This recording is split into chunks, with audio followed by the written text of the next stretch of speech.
মা, তুমি কি করছো? এই যে শাকটা ধুয়ে ধাইয়ে নিলাম, এখন রান্না করব, তাই বসে বসে এখানে কাটছি। মা, এই শাকটার নাম কি? এই শাকটার নাম হচ্ছে লাল শাক। তুই খেতে ভালোবাসিস না লাল শাক? হ্যাঁ, আমি অনেক খেতে ভালোবাসি।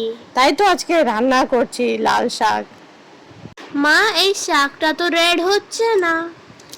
আমরা যখন ছোট ছিলাম না, তখন যখন ভাত মেখে খেতাম, দিদিভাই বানাতো, তখন লাল লাল হয়ে যেত। এখন না অনেক ধরনের এখানে চাষ করার সময় ওষুধ দেওয়া হয়, খাদ দেওয়া হয়, তাই এই লাল ভাবটা অনেকটা কমে গেছে। তুই একটা কাজ কর, ঠামিকে গিয়ে জিজ্ঞেস করে আয় এই শাকের মধ্যে কি ফোড়ন দেব। মা, ঠাম্মি বলেছে কি পেঁয়াজ আর কাঁচা লঙ্কা, তাই আমি বাটি করে নিয়ে এসেছি। বা, তুই তো অনেক ভালো কাজ করলে, একটা প্লেটও এনে দে তবে আমাকে। এই নাও মা, প্লেট।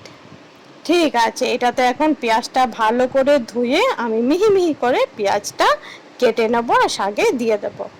মা, তুমি তো কি সুন্দর করে পেঁয়াজ কাটলে আর লঙ্কাও কাটলে। হ্যাঁ, পেঁয়াজটা না মিহি মিহি করে কাটতে হয়, শাকে যখন ফোড়ন দেবো না তখন শাকের মধ্যে একদম মিশে যাবে, তাই মিহি মিহি করে কাটলে ভালো হয়। তুই এখন যা, আমি গিয়ে শাকটা রান্না করে নেই, তুই বাকি হোমওয়ার্কটা করে নে। আমি এসে গেলাম রান্নাঘরে, আর পেঁয়াজ আর লঙ্কা দিয়ে দিলাম ফোড়ন। অল্প পেঁয়াজ আর লঙ্কা বাটিতে আলাদা করে তুলে রেখে দিলাম, কেন কি আলু ভাতেটা মাখবো, পেঁয়াজ দিয়ে মাখলে আলু ভাতে খেতে ভালো লাগে। বাকি পেঁয়াজটাতে নুন দিয়ে লাল লাল করে ভেজে নিলাম। আমার পেঁয়াজ ভাজা হয়ে গেল, রেডি। এইবার ঢেলে দেবো শাক। নুন তো আগেই দিয়ে দিলাম, তাই শাকটা দিয়ে হলুদ দিয়ে ভালো করে নাড়াচাড়া করে আমি ঢেকে রেখে দেবো। খানিকক্ষণ পর আমার শাক হয়ে যাবে একদম রেডি। এই শাকটা খেতে না সত্যি ভালো লাগে। শীত আসতে আসতে না যখন বাজারে কচি কচি শাকটা বেরোয়, তখন সত্যি ভালো লাগে খেতে। আজকে অনেক দিন পর আমাদের বাড়িতে লাল শাক এলো।